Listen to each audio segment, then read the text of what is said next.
bahala sa'yo. Sira ka pala! Huwag mo sabihin babae ka, papatuloy pa rin ka, Makinig ka! Layuan mo na si Xiaoyu!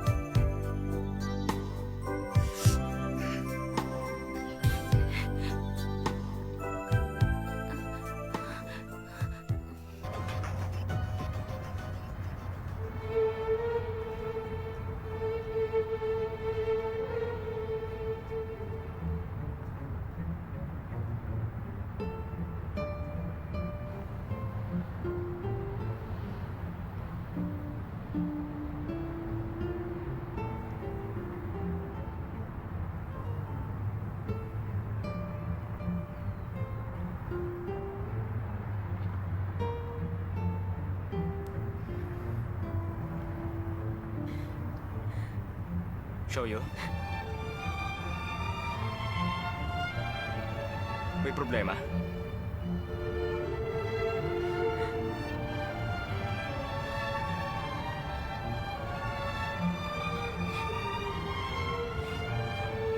Xiaoyu! Xiaoyu!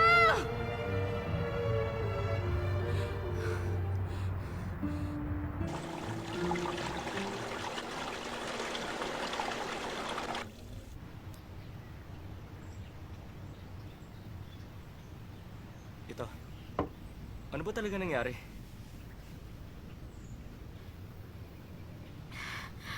Pasensya ka na. Masyado lang ako nabigla sa pangyayari. Hindi ko alam ang sasabihin ko. Dahil ba sa boyfriend mo? Balita ako, hindi rin naging maganda ang double date niya. Nakita ko siya kaninang may kasamang ibang babae. Narinig ko sabi niya, boring daw talaga akong kasama. Alam mo nung makita niya ako, itinanggi niyang kilala niya ako. Ginawa niya yun? Itinanggi niyang girlfriend ka niya? Wala pala siyang kwenta. Wala pa akong nakarelasyong iba. Siya ang kauna-unahang boyfriend ko. Alam ko hindi naman ako ganun kaganda. Pero yung kasama niya kanina, talagang napakaganda. Hindi mo siya may kukumpara sa iba. Huwag mong sabihin yan. Hindi mo dapat minamaliit ang sarili mo. Huwag kang magsasalita ng hindi mo siya may kukumpara sa iba. Kailangan sabihin mong ganito ko at ganyan. Sige, ganito na lang. Sabihin mong hindi ako magpapatalo sa kanila. Mas maganda ako sa ibang babae. Maraming manliligaw sa akin at maghahabol. May tiwala ako sa sarili ko at walang makakabago nito. Yun ang dapat mong sabihin. Kaya mo yan. Sige, subukan mo lang. Sige lang. Mas maganda ako sa kanila. May tiwala ako sa aking sarili. Yan ang palagi mong sabihin. Okay, di ba? Gusto mo ng kape?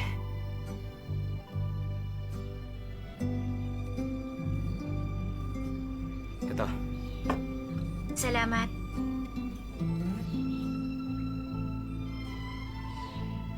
Sige, inumin mo na.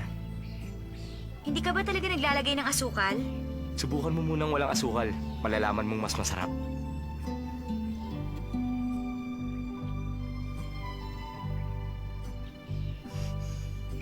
Ang pait.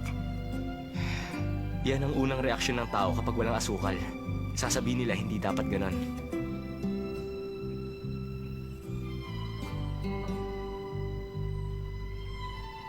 Pero kung iisipin mo pala, mas nalalasahan mo yung kape. At saka, ang nilamnam nito. Tama ka. Alam mo ba yung mapait na lasa? Katulad din yun ng pagmamahal, nagdudulot ng sakit. Pero ang sakit na yun ang magtuturo sa'yo. Para mas maging matapang at matatag ka. Naintindihan mo? Tayo na. Ah, wag mo na ako ihatid. Kaya ko na umuwi mag-isa. Hindi naman kita ihatid.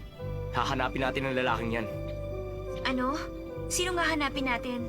Yung nangasar kay Ase, kay Sanchay at sa'yo. Yung walang magawa sa buhay. Hindi, wag na lang. Ayoko muna siyang makita. Ano bang binabalak mo sa kanya? Alam mo, hindi ko maintindihan ng ganun lalaki. Dahil isa siyang dakilang playboy. Umisip tayo ng paraan kung paano siya matuturuan. Halika na. Ipapakita lang natin sa kanyang hinahanap niya. Hindi na kailangan. Halika na. Huwag na lang, Shimin. Tayo na. Saan kaya nagpunta si Xiaoyu? Hindi naman sa bake shop. Tumawag ako sa kanila. Sabi naman doon, hindi pa daw siya umuwi. Nag-aalala na ako sa kanya.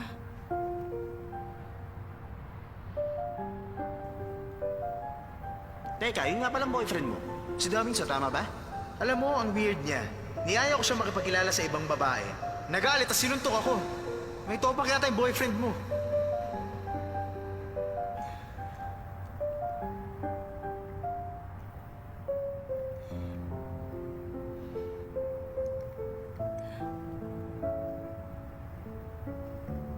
Hello, Taming sir. Si Sunshine to. Nasaan ka ba? Si... Si Xiaoyu nawawala. Pupunta ako dyan. Basta wag kang aalis, hintayin mo ako.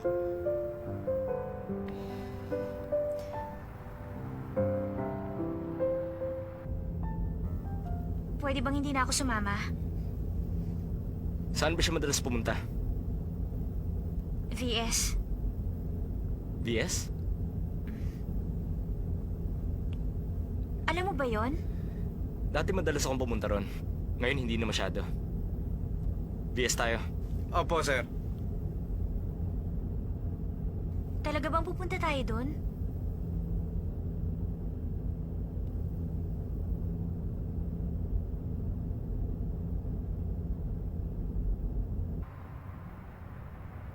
Taming sir.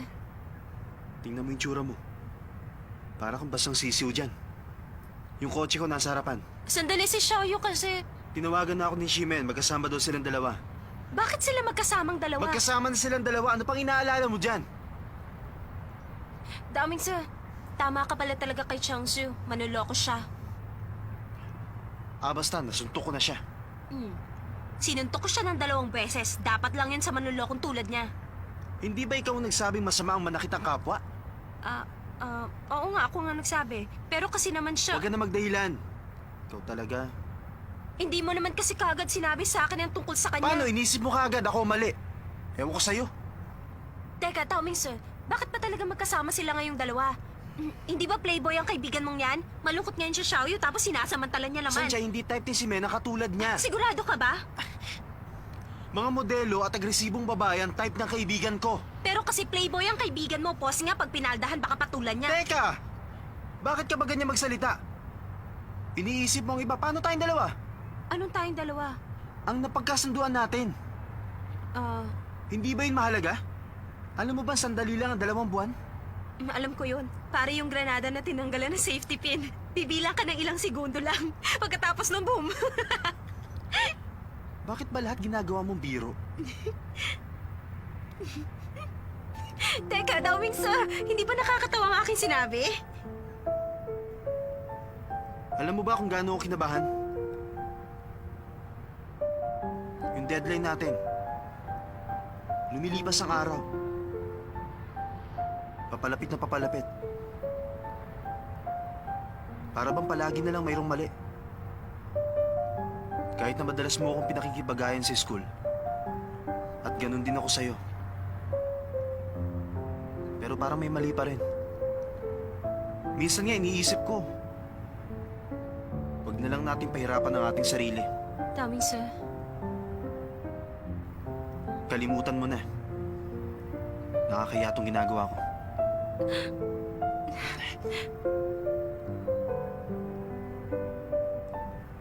Daming sir. Noon ko pa gustong sabihin ito. Maraming salamat.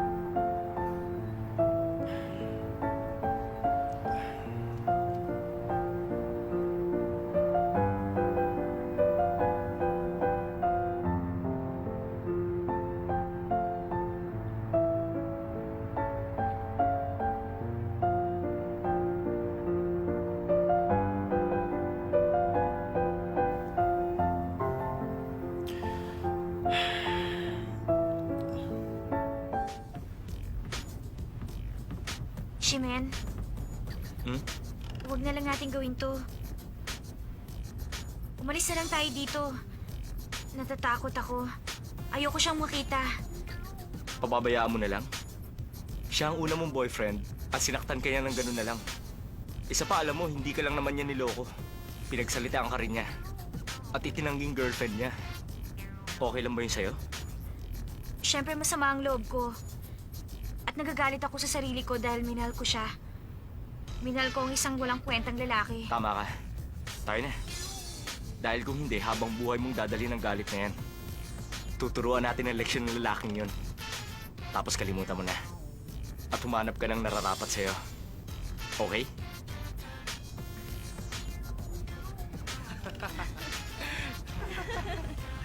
Oo, ayaw mo maniwala? Wala ka naman sinasabi, di ba? Oo, bahala ka.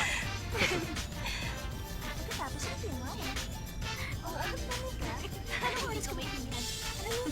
Nakita mo na ba sila? Hindi naman ganun yun. Ayun sila.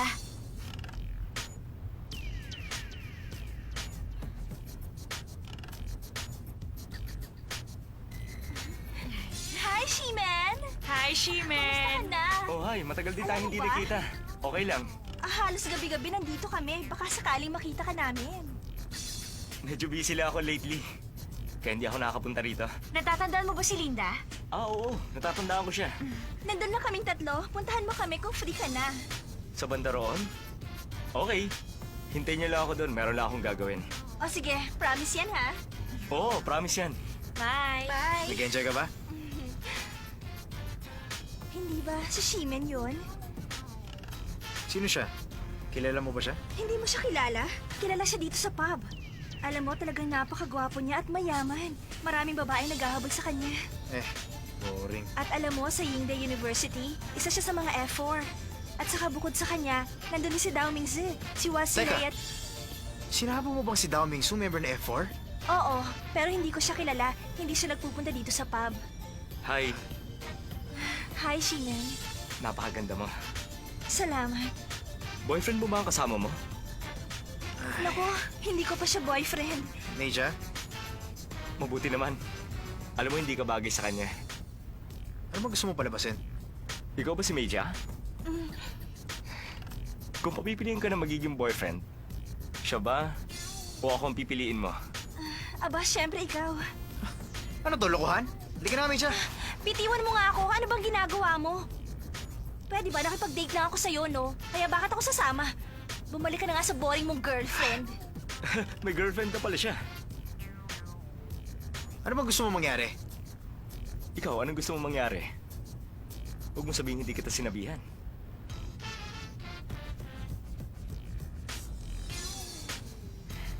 O sige pare. Total wala na akong gana sa kanya. Sa'yo na lang siya. Maliwala naman niya sa akin eh. Babalikan ko na lang yung dati kong girlfriend. Mas mukha siyang inosente kaysa sa'yo. Di mabuti. Hanapin mong inosente mong girlfriend. Shime, wala na akong pakialam sa lalaking yan. Kaya naman simula ngayon, pwede mo na ako maging girlfriend. Ano ba yung sinasabi mo? Hindi ba sinabi mo sa akin kanina na... Ang sabi ko kanina, kung papipiliin ka na magiging boyfriend, ako ba o siya ang iyong pipiliin? Pero hindi ko sinabing gusto kita maging girlfriend. At saka isa pa, meron na akong babaeng minamahal. Xiaoyu? Mahal ko ang babaeng ito. Ang problema, ayaw niya sa akin. She-Man? Ano bang kalokohan yan? Xiaoyu, kilala mo ba ang lalaking yan? Hindi ko siya kilala. Pero pamilyar ang mukha niya sa akin. Siguro, baka schoolmate ko yan. Hindi ko siya kilala.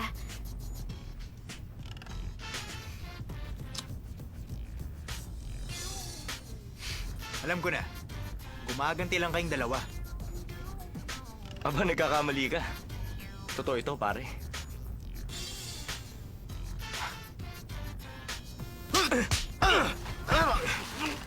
Tandaan mo ito, pare. Kapag sinaktan muli ang babaeng mahal ko, hindi lang yan ang aabutin mo sa akin. Pero sa level ng IQ mo, mukhang hindi mo matatandaan. Siguro naman matatandaan mo na. Tayo na. Halika na.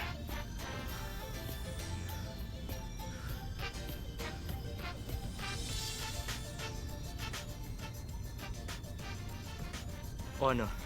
Kumusta lang pakiramdam mo? Mabuti na. Hindi ko alam kung bakit ko minahal ang katulad niya. Salamat. Gayahin mo ako. Give me 5. Yung mga nangyari nga pala kanina, pwede bang sikreto na lang natin dalawa?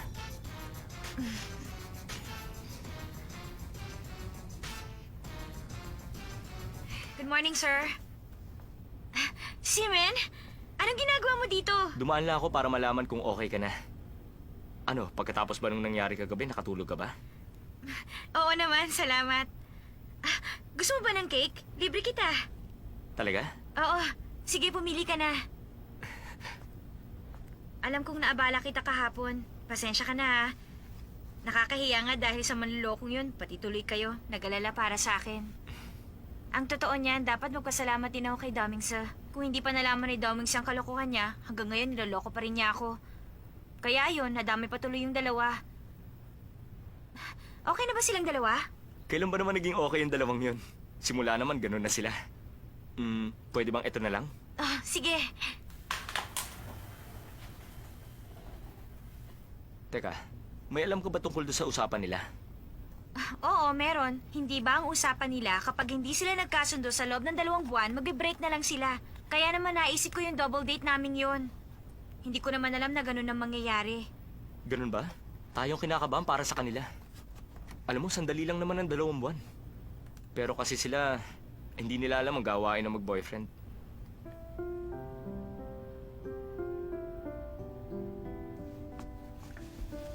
Xiaoyo, pwede bang humingi ng favor? Aba, oo naman. Mag-date tayo. Bukas alas 10. 虽然不知外因你，爱是贪得不敌。